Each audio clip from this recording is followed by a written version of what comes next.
Lying just beneath everyday reality is a breathtaking world where much of what we perceive about the universe is wrong. Physicist and best-selling author Brian Greene takes you on a journey that bends the rules of human experience. Why don't we ever see events unfold in reverse order? According to the laws of physics, this can happen. It's a world that comes to light as we probe the most extreme realms of the cosmos, from black holes to the Big Bang, to the very heart of matter itself. I'm gonna have what he's having. Here, our universe may be one of numerous parallel realities. The three-dimensional world may be just an illusion, and there's no distinction between past, present, and future. But how could this be? How could we be so wrong about something so familiar? Does it bother us? Absolutely. There's no principle built into the laws of nature that say that theoretical physicists have to be happy. It's a game-changing perspective that opens up a new world of possibilities. Coming up, the realm of tiny atoms and particles, the quantum realm. The laws here seem impossible. There's a sense in which things don't like to be tied down to just one location. Yet they're vital to everything in the universe. There's no disagreement between quantum mechanics and any experiment that's ever been done. What do they reveal about the nature of reality? Take a quantum leap on the fabric of the cosmos right now on Nova.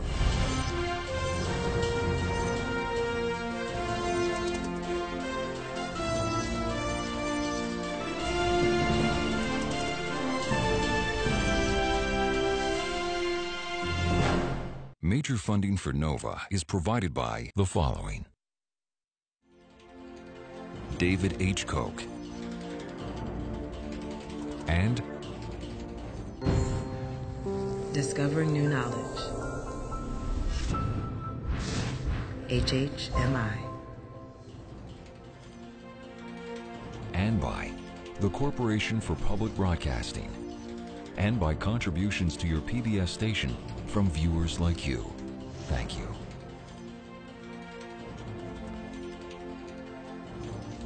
Major funding for the fabric of the cosmos is provided by the National Science Foundation, where discoveries begin.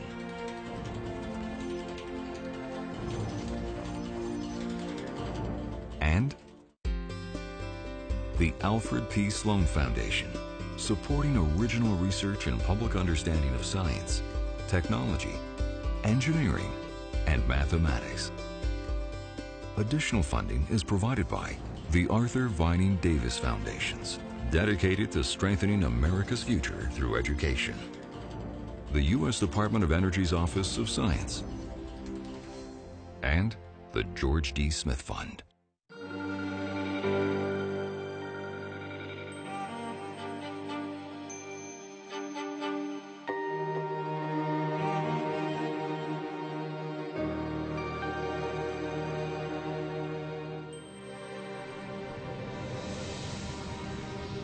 For thousands of years, we've been trying to unlock the mysteries of how the universe works. And we've done pretty well, coming up with a set of laws that describes the clear and certain motion of galaxies and stars and planets. But now we know, at a fundamental level, things are a lot more fuzzy, because we've discovered a revolutionary new set of laws that have completely transformed our picture of the universe. From outer space to the heart of New York City to the microscopic realm, our view of the world has shifted thanks to these strange and mysterious laws that are redefining our understanding of reality. They're the laws of quantum mechanics. Quantum mechanics rules over every atom and tiny particle in every piece of matter, in stars and planets, in rocks and buildings, and in you and me. We don't notice the strangeness of quantum mechanics in everyday life, but it's always there if you know where to look. You just have to change your perspective and get down to the tiniest of scales, to the level of atoms and the particles inside them. Down at the quantum level, the laws that govern this tiny realm appear completely different from the familiar laws that govern big, everyday objects. And once you catch a glimpse of them, you never look at the world in quite the same way. It's almost impossible to picture how weird things can get down at the smallest of scales.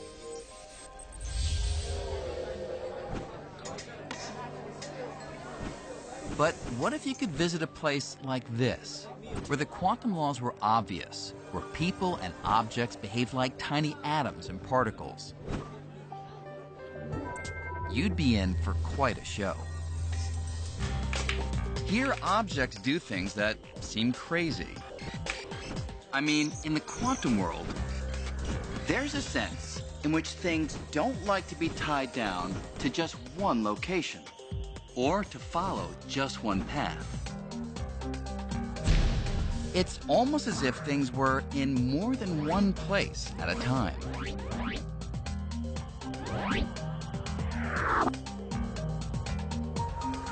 And what I do here can have an immediate effect somewhere else, even if there's no one there. And here's one of the strangest things of all. If people behave like the particles inside the atom, then most of the time, you wouldn't know exactly where they were. Instead, they could be almost anywhere until you look for them. Hey, I'm gonna have what he's having. So, why do we believe these bizarre laws? Well, for over 75 years, we've been using them to make predictions for how atoms and particles should behave. And in experiment after experiment, the quantum laws have always been right.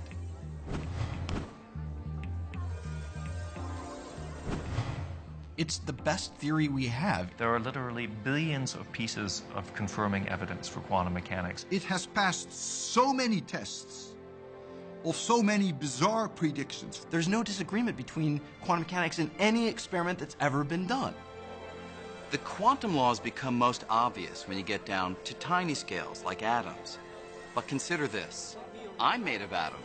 So are you. So is everything else we see in the world around us. So it must be the case that these weird quantum laws are not just telling us about small things. They're telling us about reality.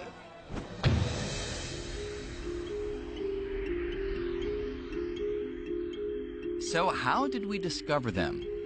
These strange laws that seem to contradict much of what we thought we knew about the universe. Not long ago, we thought we had it pretty much figured out. The rules that govern how planets orbit the sun, how a ball arcs through the sky, how ripples move across the surface of a pond. These laws were all spelled out in a series of equations called classical mechanics, and they allowed us to predict the behavior of things with certainty. It all seemed to be making perfect sense, until about 100 years ago, when scientists were struggling to explain some unusual properties of light. In particular, the kind of light that glowed from gases when they were heated in a glass tube. When scientists observed this light through a prism, they saw something they'd never expected. If you heated up some gas and looked at it through a prism, it formed lines. Not the continuous spectrum that you see projected by a piece of cut glass on your table, but very distinct lines. It wouldn't give out a smear, kind of complete rainbow of light. It would give out sort of pencil beams of light at very specific colors. And it was something of a mystery how to understand what was going on. An explanation for the mysterious lines of color would come from a band of radical scientists who at the beginning of the 20th century were grappling with the fundamental nature of the physical world. And some of the most startling insights came from the mind of Niels Bohr, a physicist who loved to discuss new ideas over ping pong. Bohr was convinced that the solution to the mystery lay at the heart of matter, in the structure of the atom. He thought that atoms resembled tiny solar systems, with even tinier particles called electrons orbiting around a nucleus, much the way the planets orbit around the sun. But Bohr proposed that unlike the solar system, electrons could not move in just any orbit. Instead, only certain orbits were allowed. And he had a really surprising and completely counter-physical idea, which was that there were definite states, fixed orbits that these electrons could have, and only those orbits. Bohr said that when an atom was heated, its electrons would become agitated and leap from one fixed orbit to another. Each downward leap would emit energy in the form of light in very specific wavelengths, and that's why atoms produce very specific colors. This is where we get the phrase quantum leap. If it weren't for the quantum leap, you would have this smear of color coming out from an atom as it got excited or de-excited. But that's not what we see in the laboratory. You see very sharp reds and very sharp greens. It's the quantum leap that's the origin and the author of that sharp color. What made the quantum leap so surprising was that the electron goes directly from here to there, seemingly without moving through the space in between. It was as if Mars suddenly popped from its own orbit out to Jupiter. Bohr argued that the quantum leap arises from a fundamental and fundamentally weird property of electrons and atoms, that their energy comes in discrete chunks that cannot be subdivided, specific minimum quantities called quanta. And that's why there are only discrete, specific orbits that electrons can occupy. An electron had to be here or there and simply nowhere in between. And that's like nothing we experience in everyday life. Think of your daily life. When you eat food, you think your food is quantized? Do you think that you have to take a certain amount of minimum food? Food is not quantized. But the energy of electrons in an atom are quantized. That is very mysterious, why that is. As mysterious as it might be for tiny particles in an atom to act this way, the evidence quickly mounted showing that Bohr was right. In more and more experiments, electrons followed a different set of rules than planets or ping pong balls. Bohr's discovery was a game changer. And with this new picture of the atom, Bohr and his colleagues found themselves on a collision course with the accepted laws of physics. The quantum leap was just the beginning. Soon Bohr's radical views would bring him head-to-head with one of the greatest physicists in history.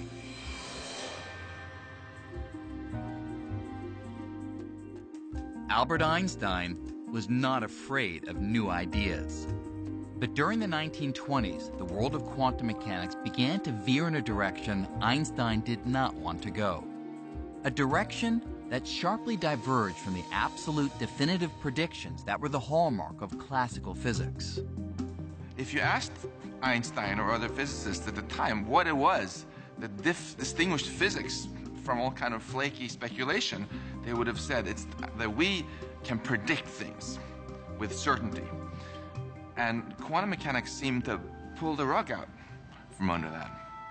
One test in particular, which would come to be known as the double-slit experiment, exposed quantum mysteries like no other. If you're looking for a description of reality based on certainty, your expectations would be shattered.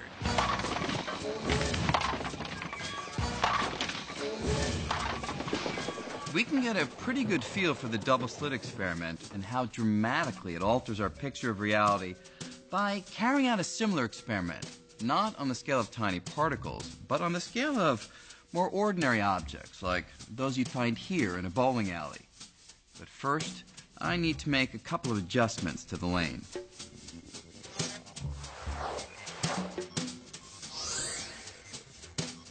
You'd expect that if I roll a few of these balls down the lane, they'll either be stopped by the barrier or pass through one or the other slit and hit the screen at the back.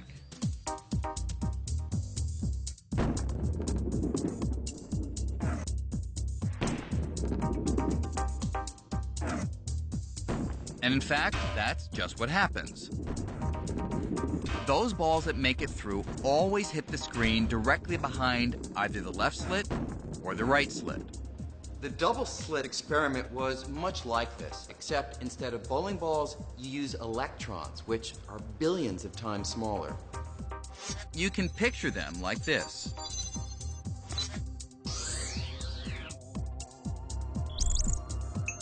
Let's see what happens if I throw a bunch of these balls. When electrons are hurled at the two slits, something very different happens on the other side.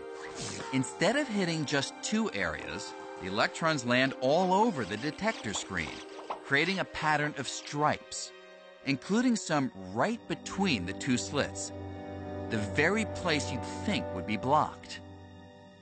So, what's going on? Well, to physicists, even in the 1920s, this pattern could mean only one thing: waves.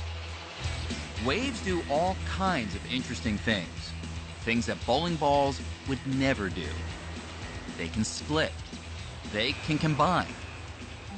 If I sent a wave of water through the double slits, it would split in two, and then the two sets of waves would intersect. Their peaks and valleys would combine, getting bigger in some places, smaller in others, and sometimes they'd cancel each other out. With the height of the water corresponding to brightness on the screen, the peaks and valleys would create a series of stripes and what's known as an interference pattern. So, how could electrons, which are particles, form that pattern? How could a single electron end up in places a wave would go? Particles are particles, waves are waves. How can a particle be a wave? Unless you give up the idea that it's a particle and think, aha, this thing that I thought was a particle was actually a wave. A wave in an ocean? That's not a particle.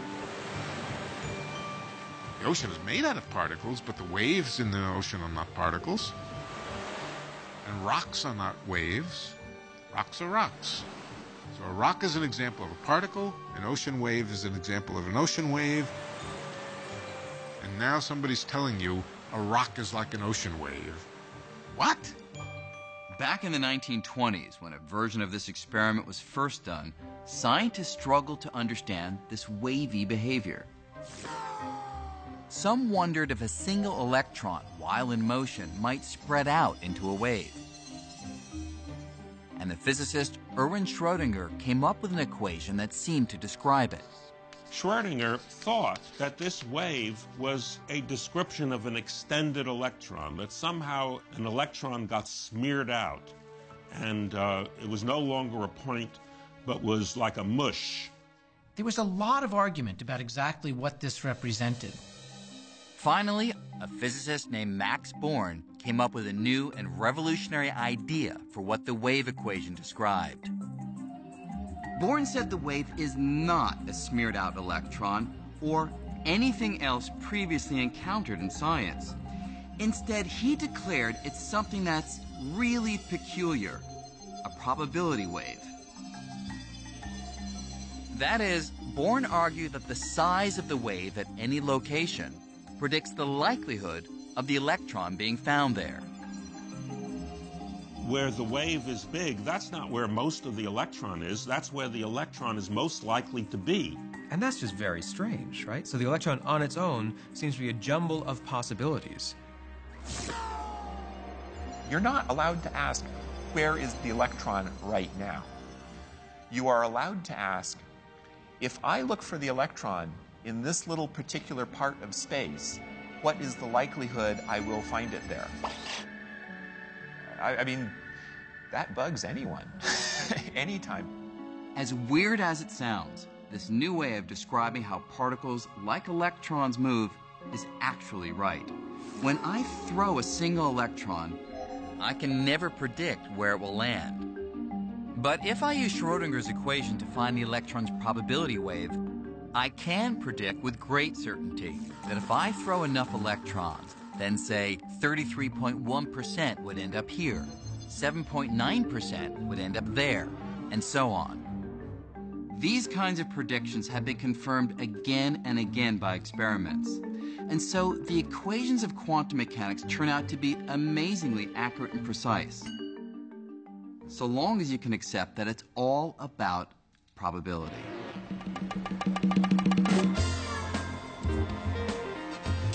If you think that probability means you're reduced to guessing, the casinos of Las Vegas are ready to prove you wrong. Try your hand at any one of these games of chance, and you can see the power of probability. Let's say I place a $20 bet on number 29 here at the roulette table.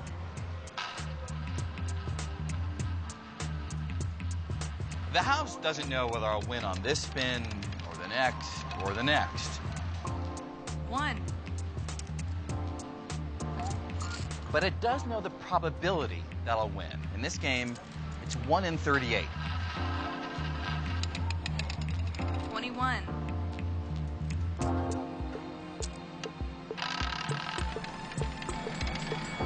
29. So, even though I may win now and then, in the long run, the house always takes in more than it loses. The point is, the house doesn't have to know the outcome of any single card game, roll of the dice, or spin of the roulette wheel. Casinos can still be confident that over the course of thousands of spins, deals, and rolls, they will win. And they can predict with exquisite accuracy exactly how often. According to quantum mechanics, the world itself is a game of chance much like this. All the matter in the universe is made of atoms and subatomic particles that are ruled by probability, not certainty. At base, nature is described by an inherently probabilistic theory. And that is highly counterintuitive and something which many people would find difficulty accepting. One person who found it difficult was Einstein. Einstein could not believe that the fundamental nature of reality at the deepest level was determined by chance. And this is what Einstein could not accept. Einstein said, God does not throw dice. He didn't like the idea that we couldn't with certainty say this happens or that happens. But a lot of other physicists weren't so put off by probability, because the equations of quantum mechanics gave them the power to predict the behavior of groups of atoms and tiny particles with astounding precision. Before long, that power would lead to some very big inventions. Lasers, transistors, the integrated circuit, the entire field of electronics. If quantum mechanics suddenly went on strike, every single machine that we have in the US almost would stop functioning. The equations of quantum mechanics would help engineers design microscopic switches that direct the flow of tiny electrons and control virtually every one of today's computers, digital cameras, and telephones. All the devices that we live on, diodes, transistors, just to form the basis of information technology, the basis of daily life in all sorts of ways. They work. And why do they work? They work because of quantum mechanics. I'm tempted to say that without quantum mechanics, we'd be back in the dark ages. I guess more accurately, without quantum mechanics, we'd be back in the 19th century. Steam engines, telegraph signals. Quantum mechanics is the most successful theory that we physicists have ever discovered. And yet we're still arguing about what it means, what it tells us about the nature of reality. In spite of all its triumphs, quantum mechanics remains deeply mysterious. It makes all this stuff run, but we still haven't answered basic questions raised by Albert Einstein all the way back in the 1920s and 30s. Questions involving probability and measurement, the act of observation. For Niels Bohr, measurement changes everything. He believed that before you measured or observed a particle, its characteristics were uncertain. For example, an electron in the double-slit experiment. Before the detector at the back pinpoints its location, it could be almost anywhere with a whole range of possibilities. Until the moment you observe it. And only at that point will the location's uncertainty disappear. According to Bohr's approach to quantum mechanics, when you measure a particle, the act of measurement forces the particle to relinquish all of the possible places it could have been and select one definite location where you find it. The act of measurement is what forces the particle to make that choice. Niels Bohr accepted that the nature of reality was inherently fuzzy, but not Einstein. He believed in certainty, not just when something is measured or looked at, but all the time. As Einstein said, I like to think the moon is there, even when I'm not looking at it. That's what Einstein was so upset about. Do we really think the reality of the universe rests on whether or not we happen to open our eyes? That's just bizarre. Einstein was convinced something was missing from quantum theory, something that would describe all the detailed features of particles, like their locations, even when you were not looking at them. But at the time, few physicists shared his concern. And Einstein just thought it was giving up on the job of the physicist. It wasn't bad physics per se, it just was totally incomplete. That's Einstein's refrain. Quantum mechanics is not incorrect, it's insofar as it goes, but it's incomplete. It doesn't capture all the things that can be said or predicted with certainty. Despite Einstein's arguments, Niels Bohr remained unmoved. When Einstein repeated that God does not play dice, Bohr responded, "Stop telling God what to do."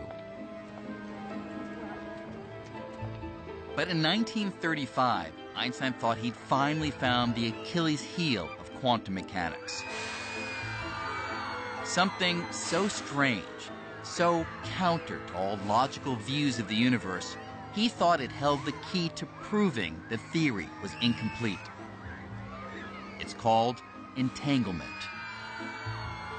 The most bizarre, the most absurd, the most crazy, the most ridiculous prediction that quantum mechanics makes is entanglement. Entanglement is a theoretical prediction that comes from the equations of quantum mechanics. Two particles can become entangled if they're close together and their properties become linked. Remarkably, quantum mechanics says that even if you separated those particles, sending them in opposite directions, they could remain entangled, inextricably connected. To understand how profoundly weird this is, consider a property of electrons called spin. Unlike a spinning top, an electron spin, as with other quantum qualities, is generally completely fuzzy and uncertain until the moment you measure it. And when you do, you'll find it's either spinning clockwise or counterclockwise. It's kind of like this wheel. When it stops turning, it will randomly land on either red or blue.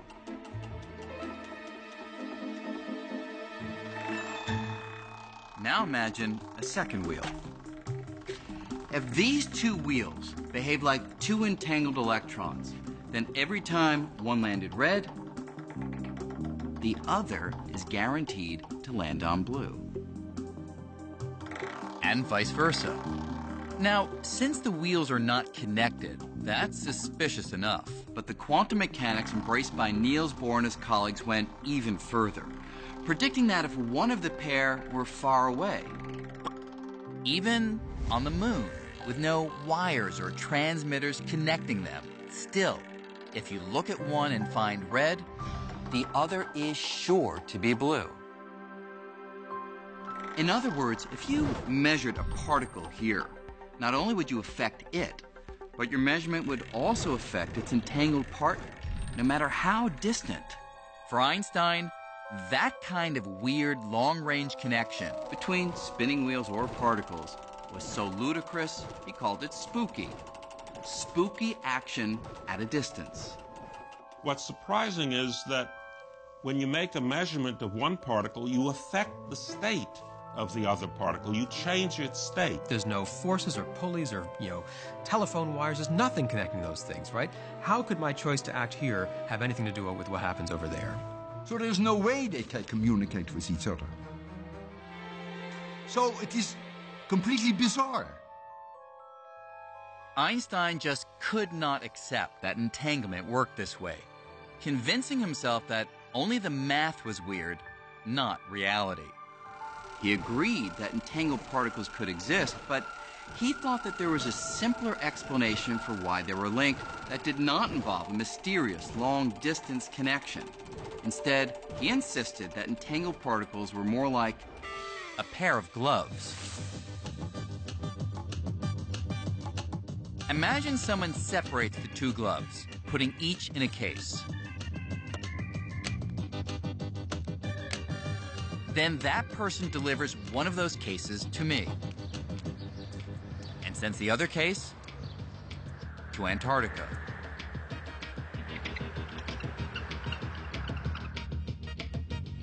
Thanks. Before I look inside my case, I know that it has either a left hand or a right hand glove. And when I open my case, if I find a left hand glove, then at that instant, I know the case in Antarctica must contain a right-hand glove, even though no one has looked inside. There's nothing mysterious about this. Obviously, by looking inside the case, I've not affected either glove. This case has always had a left-hand glove, and the one in Antarctica has always had a right-hand glove. That was set from the moment the gloves were separated and packed away. Now, Einstein thought that exactly the same idea applies to entangled particles. Whatever configuration the electrons are in must have been fully determined from the moment that they flew apart. So, who was right? Bohr, who championed the equations that said that particles were like spinning wheels that could immediately link their random results even across great distances? Or Einstein, who believed there was no spooky connection, but instead, everything was decided well before you looked? Well, the big challenge in figuring out who is right, Bohr or Einstein, is that Einstein is saying a particle, say, has a definite spin before you measure it. How do you check that, you say to Einstein? He says, well, measure it, and you'll find the definite spin. Bohr would say, but it's the act of measurement that brought that spin to a definite state. No one knew how to resolve the problem. So the whole question came to be considered philosophy, not science. In 1955, Einstein died, still convinced that quantum mechanics offered, at best, an incomplete picture of reality.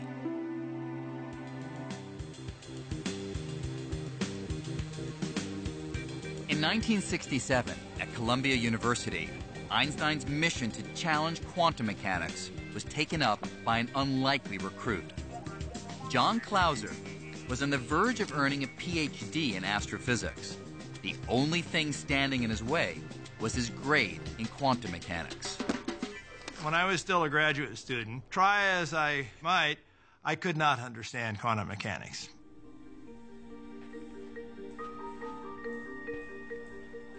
Clauser was wondering if Einstein might be right when he made a life-altering discovery.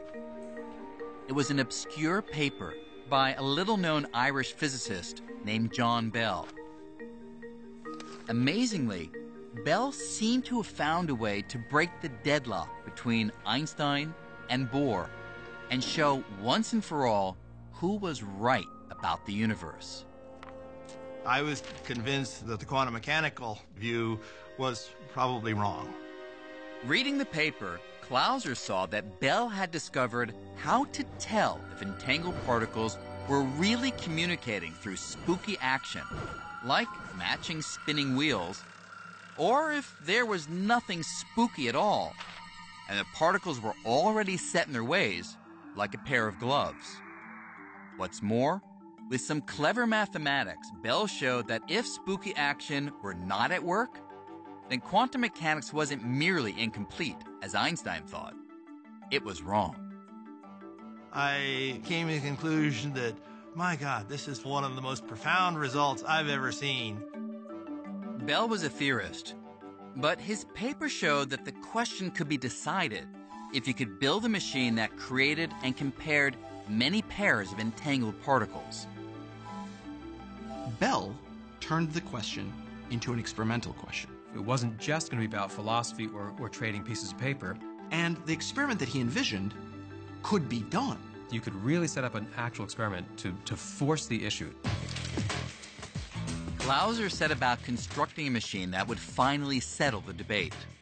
Now, I was just this punk graduate student at the time. This really seemed like, wow. There's always the slim chance that you will find a result that will shake the world.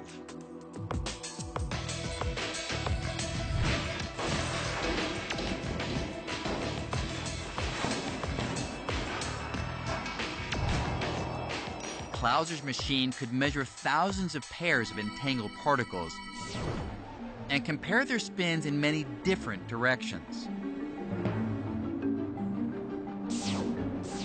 As the results started coming in, Clauser was surprised and not happy. I kept asking myself, what have I done wrong? What mistakes have I made in this? Clauser repeated his experiments, and soon French physicist Alain Aspect developed a more sophisticated test. With significantly more definitive results, Aspect removed virtually all lingering doubt. Clauser's and Aspect's results are truly shocking. They prove that the math of quantum mechanics is right. Entanglement is real. Quantum particles can be linked across space. Measuring one thing can in fact instantly affect its distant partner, as if the space between them didn't even exist. The one thing that Einstein thought was impossible, spooky action at a distance, actually happens. I was, again, very saddened that I had not overthrown quantum mechanics, because I still had, and to this day, still have great difficulty in understanding it. That is the most bizarre thing of quantum mechanics. It is impossible to even comprehend. Don't even ask me why. Don't ask me which we're going to, how it works, because it's an illegal question. All we can say is that is apparently the way the world ticks. So if we accept that the world really does tick in this bizarre way, could we ever harness the long-distance spooky action of entanglement to do something useful? Well, one dream has been to somehow transport people and things from one place to another without crossing the space in between. In other words, teleportation. Beam me aboard. Energize. Energize. Star Trek has always made beaming or teleporting look pretty convenient. It seems like pure science fiction, but could entanglement make it possible? Remarkably, tests are already underway here on the Canary Islands off the coast of Africa. We do the experiments here on the Canary Islands because you have 2 observatories, and after all, it's a nice environment. Anton Zeilinger is a long way from teleporting himself or any other human. But he is trying to use quantum entanglement to teleport tiny individual particles. In this case, photons, particles of light. He starts by generating a pair of entangled photons in a lab on the island of La Palma. One entangled photon stays on La Palma, while the other is sent by laser to the island of Tenerife, 89 miles away. Now Zeilinger brings in a third photon, the one he wants to teleport, and has it interact with the entangled photon on La Palma. the team studies the interaction, comparing the quantum states of the two particles. And here's the amazing part. Because of spooky action, the team's able to use that comparison to transform the entangled photon on the distant island into an identical copy of that third photon. It's as if the third photon has teleported across the sea without traversing the space between the islands. Sort of extract the information carried by the original and make a new original there. Using this technique, Zeilinger has successfully teleported dozens of particles.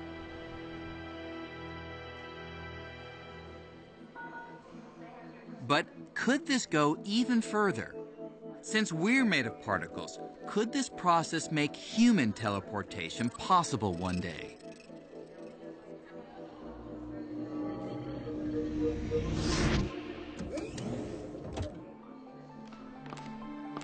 Welcome to New York City. Let's say I want to get to Paris for a quick lunch. Well, in theory, entanglement might someday make that possible. Here's what I'd need. A chamber of particles here in New York that's entangled with another chamber of particles in Paris. Right this way, Mr. Green. I would step into a pod that acts sort of like a scanner or a fax machine. While the device scans the huge number of particles in my body, more particles than there are stars in the observable universe, it's jointly scanning the particles in the other chamber, and it creates a list that compares the quantum state of the two sets of particles. And here's where entanglement comes in. Because of spooky action at a distance, that list also reveals how the original state of my particles is related to the state of the particles in Paris. Next, the operator sends that list to Paris. There, they use the data to reconstruct the exact quantum state of every single one of my particles. And a new me materializes. It's not that the particles traveled from New York to Paris. It's that entanglement allows my quantum state to be extracted in New York and reconstituted in Paris, down to the last particle.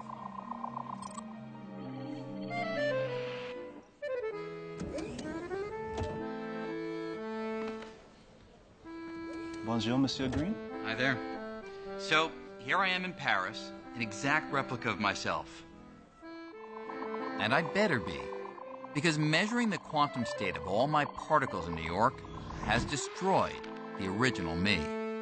It is absolutely required in the quantum teleportation protocol that the thing that is teleported is destroyed in the process. And, you know, that does make you a little anxious. I guess you would just end up being a lump of neutrons, protons, and electrons. You wouldn't look too good. Now, we are a long way from human teleportation today, but the possibility raises a question. Is the Brian Greene who arrives in Paris really me? Well, there should be no difference between the old me in New York and the new me here in Paris. And the reason is that, according to quantum mechanics, it's not the physical particles that make me me. It's the information those particles contain. And that information has been teleported exactly for all the trillions of particles that make up my body. It is a very deep philosophical question whether what arrives at the receiving station is the original or not. My position is that by original we mean something which has all the properties of the original. And if this is the case, then it is the original. I wouldn't step into that machine. Whether or not human teleportation ever becomes a reality, the fuzzy uncertainty of quantum mechanics has all sorts of other potential applications. Here at MIT, Seth Lloyd is one of many researchers trying to harness quantum mechanics in powerful new ways. Quantum mechanics is weird. That's just the way it is. So, you know, life is dealing us weird lemons. Can we make some weird lemonade from this? Lloyd's weird lemonade comes in the form of a quantum computer. These are the guts of a quantum computer. This gold and brass contraption might not look anything like your familiar laptop, but at its heart, it speaks the same language: binary code, a computer language spelled out in zeros and ones, called bits. So the smallest chunk of information is a bit. And what a computer does is simply busts up the information to the smallest chunks and then flips them really, really, really rapidly. This quantum computer speaks in bits, but unlike a conventional bit, which at any moment can be either 0 or 1, a quantum bit is much more flexible. You know, something here can be a bit. Here is 0, there is 1. That's a bit of information. So if you can have something that's here and there at the same time, then you have a quantum bit or qubit. Just as an electron can be a fuzzy mixture of spinning clockwise and counterclockwise, a quantum bit can be a fuzzy mixture of being a 0 and a 1. And so a qubit can multitask. Then it means you can do computations in ways that our classical brains could not have dreamed of. In theory, quantum bits could be made from anything that acts in a quantum way, like an electron or an atom. The qubits at the heart of this computer are tiny superconducting circuits built with nanotechnology that can run in 2 directions at once. Since quantum bits are so good at multitasking, if we can figure out how to get qubits to work together to solve problems, our computing power could explode exponentially. To get a feel for why a quantum computer would be so powerful, imagine being trapped in the middle of a hedge maze.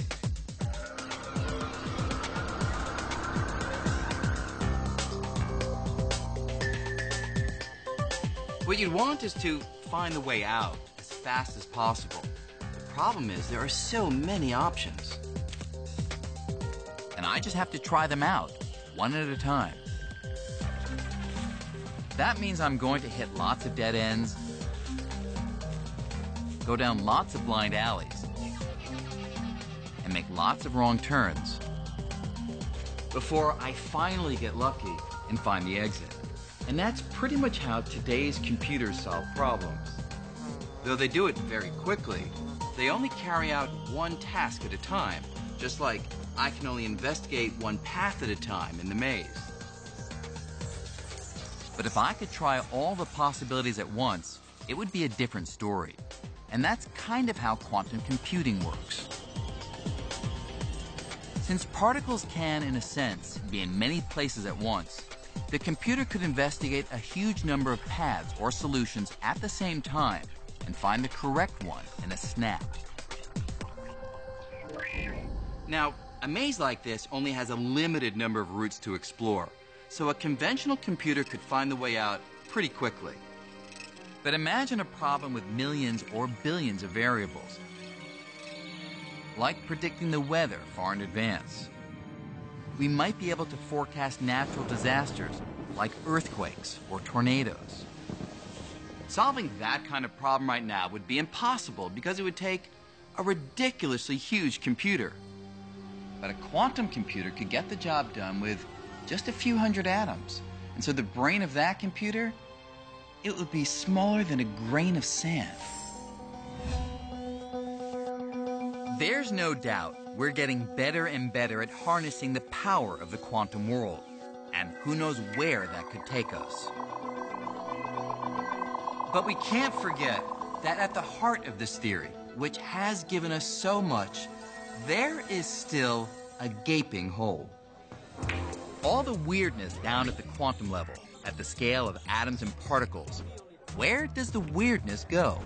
Why can things in the quantum world hover in a state of uncertainty, seemingly being partly here and partly there, with so many possibilities, while you and I, who, after all, are made of atoms and particles, seem to always be stuck in a single, definite state? We are always either here or there. Niels Bohr offered no real explanation for why all the weird fuzziness of the quantum world seems to vanish as things increase in size. As powerful and accurate as quantum mechanics has proven to be, scientists are still struggling to figure this out. Some believe that there's some detail missing in the equations of quantum mechanics. And so, even though there are multiple possibilities in the tiny world, the missing details would adjust the numbers on our way up from atoms to objects in the big world so that it would become clear that all but one of those possibilities disappear, resulting in a single certain outcome.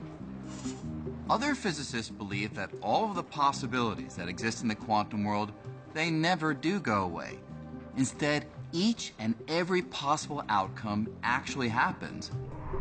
Only most of them happen in other universes, parallel to our own. It's a mind-blowing idea, but reality could go beyond the one universe we all see and be constantly branching off, creating new, alternative worlds where every possibility gets played out. This is the frontier of quantum mechanics, and no one knows where it will lead. The very fact that our reality is much grander than we thought, much more strange and mysterious than we thought, is to me also very beautiful and awe-inspiring. The beauty of science is that it allows you to learn things which go beyond your wildest dreams. And quantum mechanics is the epitome of that. After you learn quantum mechanics, you're never really the same again. As strange as quantum mechanics may be, what's now clear is that there's no boundary between the worlds of the tiny and the big. Instead, these laws apply everywhere, and it's just that their weird features are most apparent when things are small. And so the discovery of quantum mechanics has revealed a reality, our reality, that's both shocking and thrilling, bringing us that much closer to fully understanding the fabric of the cosmos.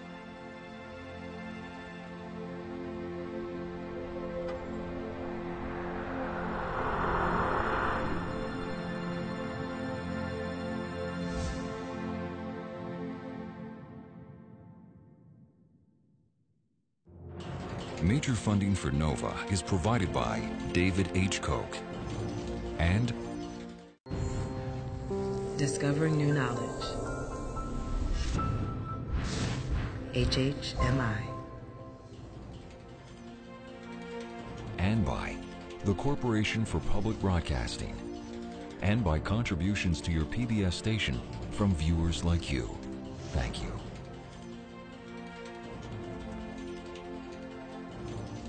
Major funding for the fabric of the cosmos is provided by the National Science Foundation, where discoveries begin.